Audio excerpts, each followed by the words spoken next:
Web series story expert presence autumn in New York. यह film American romantic drama है। इसे direct किया था जॉन चेन ने। फिल्म में मुख्य रूप से एक्टिंग की थी रिचर्ड गेरे, विनोना राइडर और एंथनी लपेगिला ने। इसमें लिखाई का काम किया था एलिसन बर्नेट ने।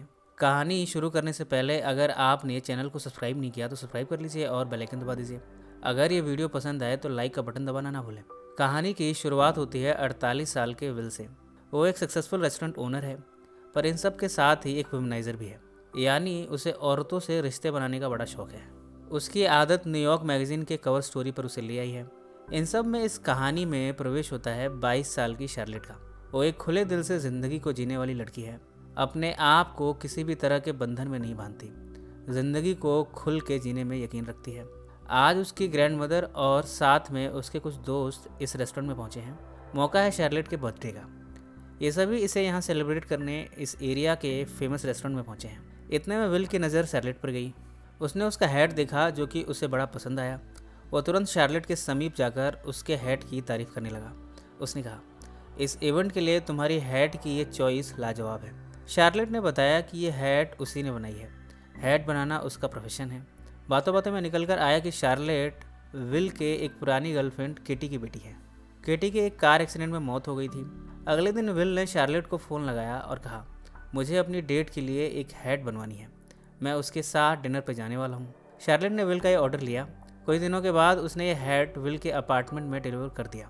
यहाँ विल ने उसे अंदर इनवाइट किया। यहाँ दोनों ने एक दूसरे से अपनी अपनी लाइफ शेयर की। दोनों ने डांस भी किया। इस क्रम में दोनों एक दूसरे के बेहद करीब आ गए और साथ में हम बिस्तर भी हुए। अगली सुबह विल और शार्लेट नाश्ते की टेबल पर थे। विल ने कहा, जो होना था वो हो गया, पर इस रिश्ते का कोई भविष्य नहीं है। शार्लेट ने भी इस बात को कबूल किया, पर साथ ही उसने अपनी मेडिकल कंडीशन का भी जिक्र किया।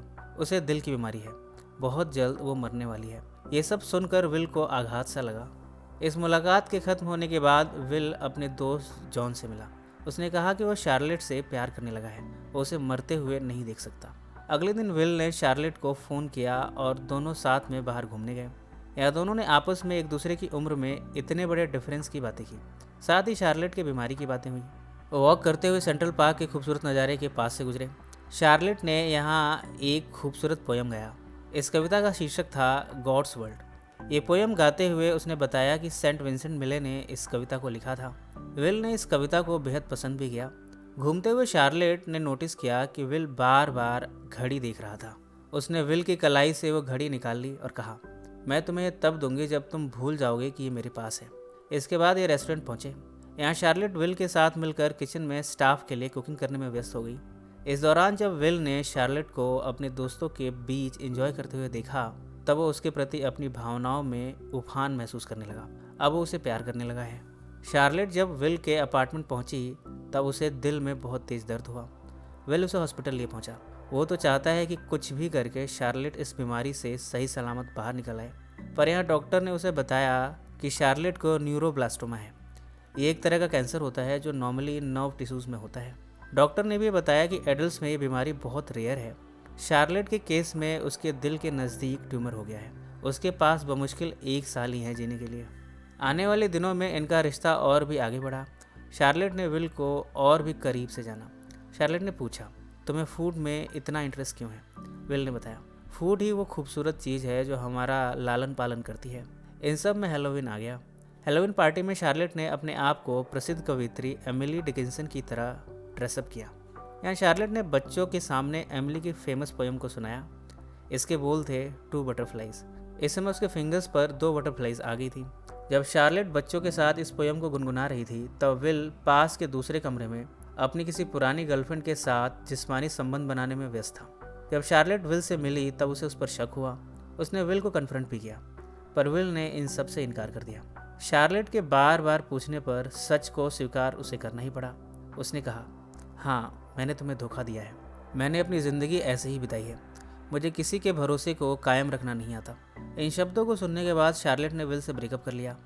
इस ब्रेकअप से दोनों का दिल दुखा है। इन सब बातों को कुछ दिन बीते। आज विल को लिसा के द्वारा भेजा गया एक ख़त मिला है। लिसा विल की नाजायज़ बेटी है। विल उसे कभी मिला नहीं। वो उस म्यूज़ियम में पहुंचा है जहां लिसा काम करती है। एक पुरानी फ़ोटो से उसने उसे पहचान लिया, पर उसके सामने जाने की विल की हिम्मत नहीं हुई। वो उससे बिना मिले ही घर आ गया। कुछ दिनों बाद वो जब अपने घर पहुंचा तब उसने देखा कि लीसा लॉबी में उसका इंतज़ार कर रही है। यहाँ दोनों ने पहली बार बात की। लीसा ने कहा, मैं अब माँ बनने वाली हूँ। ऐसे में जब मैं पेरेंट बनने जा रही हूँ, मैं बहुत भावुक हूँ। एक बच्चे को जन्म देने के एहसास ने मुझे आपकी याद दिलाई और मैं आपसे मिलने चली आई। मैंने कुछ रात पहले एक सपना देखा था। इसमें आप मुझे इधर उधर ढूंढ रहे थे। आप मुझसे मिलना चाहते थे, मुझसे बात करना चाहते थे। आप ये बताना चाहते थे कि आपको कितना दुख है अपनी औलाद से ना मिल पाने का। विल भी इस समय भावुक हुआ।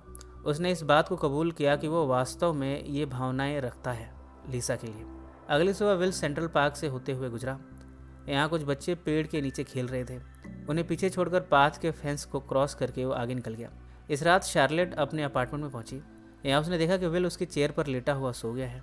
पहले तो वो गुस्सा हुई और गुस्से में विल को यहाँ से जाने को कहा। इस पर विल ने कहा, मुझे माफ़ कर दो, मैंने जो किया वो गलत था। मैंने तुम्हारी भावनाओं की कदर नहीं की। मैं तुमसे एक चांस और मांगता हूँ अपनी भूल सुधारने के लिए।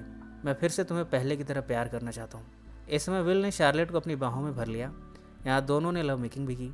अगली सुबह शार्लेट ने विल को एक कविता सुनाई जिसके बोल थे, the stars are soft as flowers. बाद में दोनों स्केटिंग करने पहुंचे। यहाँ जब शार्लेट स्केटिंग कर रही थी तब वो फिसल कर बर्फ पर गिर गई। विल उसे हॉस्पिटल ले गया। यहाँ डॉक्टर ने बताया कि शार्लेट का ट्यूमर और भी बढ़ गया है।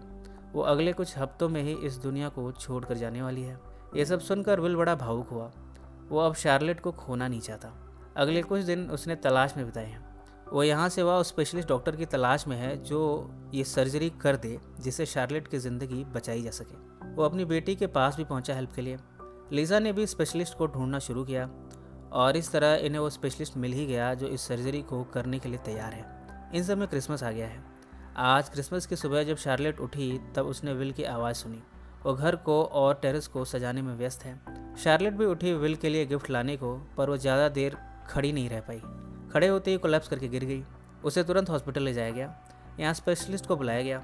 हॉस्पिटल में विल शार्लेट के करीब आया। उसके कानों में उसने एक कविता की लाइन गुनगुनाकर सुनाया। इस कविता की लाइन्स थी, time can not break the bird's wing from the bird. जब वो ये कविता सुना रहा था तब डॉक्टर्स आ गए थे शार्लेट को ले जाने के लिए। इस समय विल ने उसका हाथ पकड़ा हुआ था। जब डॉक्टर उसे ले गए तब शार्लेट का हाथ विल के हाथों से छूट गया। इस समय शार्लेट को ऑपरेशन रूम में ले जाया गया है। विल, उसके सभी दोस्त, लीसा और शार्लेट की ग्रैंड मदर कई घंटों से इस सर्जरी के सफल होने का इंतजार कर रहे हैं। इसी समय हॉस्पिटल के बाहर पक्षियों की एक खूबसूरत प्रजाति सिगल शहर के आसमान को अपनी खूबसूरती से ढके हुए हैं। सर्जरी पूरी होने के बाद स्पेशलिस्ट जिसने कि शार्लेट की सर्जरी के लिए हामी भरी थी वो बाहर आया। उसके चेहरे के भाव बता रहे हैं कि वो शार्लेट को बचा नहीं पाया। उदास विल अपने अपार्टमेंट में पहुंचा। यहाँ उसने घर के फर्श पर देखा एक क्रिसमस गिफ्ट पड़ा हुआ है। एक छोटा सा बॉक्स है जिसमें एक हैट है। इसे शार्लेट ने उसके लिए डिज़ाइन किया था। इस बॉक्स के अंदर एक घड़ी भी है। ये वही घड़ी है जिसे शार्लेट ने अपनी पहली डेट पर लेते हुए कहा था, अब मैं ये तुम्हें तब दूंगी जब तुम इसे भूल जाओगे कि ये मेरे पास है। विल इस समय रोता हुआ खिड़की के नज़दीक आया। उसने इस बॉक्स को अपनी छाती से लगा कर रखा था। इन सब बातों को कुछ महीने बीत गए हैं। अब गर्मियाँ आ गई हैं। सेंट्रल पार्क लेक में एक छोटी नाव में विल है, पर वो अकेला नहीं है। उसके साथ एक नवजात शिशु है। ये लीसा का बच्चा है। साथ में लीसा भी है। विल ने एक हंस को देखा। इसी समय एक यंग लड़की की छाया ब्रिज से गुजरी। पिता, बेटी और पोता इस समय लेक में नाव में बैठे चले जा रहे थे। इसी नोट पर यह कहानी समाप्त हो गई। हमारे साथ कई बार होता है कि कुछ लोग थोड़े समय के लिए हमारी ज़िंदगी में आते हैं, हमें ढेर सारी खुशियाँ देकर हमें अपनी गमगीन यादों के सागर में छोड़कर चले जाते हैं और हम उन्हीं यादों के सहारे अपनी ज़िंदगी बिता जाते हैं। ये कहानी आपको कैसी लगी कमेंट्स में ज़रूर मेंशन करें। सो फ्रेंड्स, फिर मिलेंगे ज़िंदगी के किसी नए मोड़ पर।